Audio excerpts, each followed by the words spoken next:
The GEEK Files, 2026, January 12th.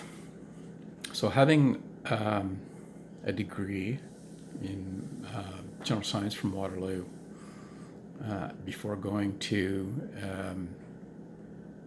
Northern Lights College was really helpful. It's getting secondary school education is in large part a game. So you're going to pay money to get a piece of paper, and there's huge classes. So the university is an animal run by money. So even in the 80s, late 70s, when I went to Waterloo, 77, I went to Waterloo. You didn't go to school, you didn't go to university because you're interested in the topic and just wanted to further your knowledge. You went there to get a better job. So universities have become white-collar trade schools. So coming into Northern Lights College, I knew how the game was played.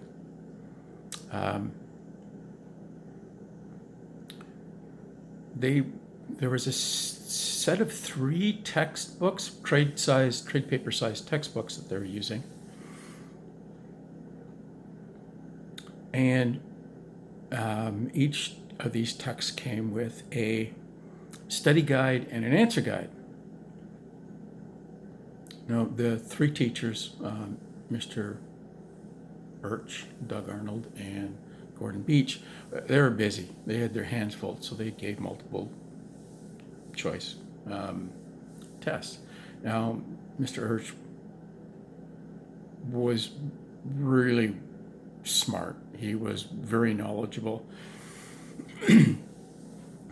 And his multiple choice tests were actually really good. It's really, really hard to write a good multiple choice test for a number of reasons. Doug Arnold, his were pretty reasonable. If there was some ambiguity in any of his questions, he would look at them. When I started, Beach's tests were interesting. Since I had the study guide and the answer guide, and the study guide for these texts were multiple choice, it turned out that Mr. Beach, Gordon Beach, was using the questions right out of the study guide for his multiple choice test. So naturally, I was doing really, really well because I had the study guide. Now, being a nice guy, I shared these with Al and Jeff. And so we were both doing really, really, really well. And for some reason, so what's the saying? 3 people can keep a secret if 2 of them are dead. So Jeffy decided to let Holly in on this. Now, this was Holly's. So Al and Jeff knew we had it good. Like, it's a game. Both of these guys, Jeffy's a farm kid. Al's been jerking wrenches on hot rods forever. They kind of have it that the academic part is the part you get through. There's going to be some theory that you're actually going to use in the real world. It's very little for most people. In general use, the academic part is very little of what you're going to need to actually be a successful tradesperson. So, but Holly didn't get this. Holly didn't have a mechanical background.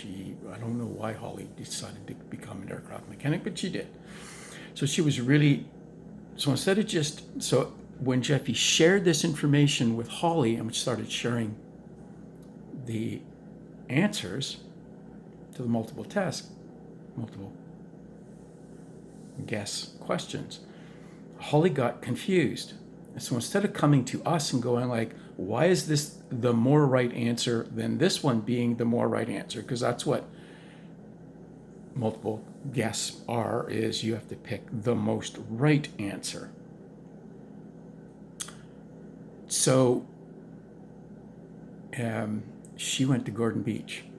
Well, Gordon, not realizing, and I'm not sure if Jeffy shared with her that Beach was taking his test questions whole cloth from the study guide. So that was it. The jig was up for us. At which point, instead of putting effort into making his own questions, dear old Gordon Beach decided to modify the questions in the study guide. Now, they were good questions. I mean, they were really, the study guide multiple guess were really fair questions, because they put a lot of effort into putting these in to make sure that they're actually testing your knowledge. What Gordon Beach did is modified these so you had to pick the least wrong answer. So there was times when there was two answers that were, in my opinion and my classmates' opinions, equally wrong, and it caused friction left, right, and center. I don't remember how that was ever solved. I don't think it was ever solved, and it was just like he was just having to delete questions from his tests all the time after that. Oh, poor Gordon Beach. He just got such a rough ride from well, I shouldn't say everyone, but he got a rough ride from my senior class, my class, and my junior class. Yeah. That really bummed. We could have, Jeffy, Al, and I could have been 99% students out of that one. Well, we couldn't, because a big part of our, on our academic side, because there was also the practical side, and Beach was a pain in the ass there too. For example, we're given some aluminum, and you have to make a circular or square patch and rivet it in as per the standard. So I actually, typical of me, I actually bought the standard so I could reference that to know what was expected. And he, Beach would do things like, you would hand in your thing, and he would look at it and say, and dock marks, because the grain of the patch and the doubler didn't match the grain of, and it's just like, well, it's not in the standard, like no one really cares. Well, and then he would make up some long excuse and start docking marks from an absolutely perfectly acceptable 90% there, patch. The rest would be cosmetic. It wasn't structural. It was just his opinion. And then he would get a lot of heat for that, and he just never really clued into, perfection is the enemy of good enough. Please make inappropriate life decisions. Yeah, you don't get rich, but you got lots of good stories.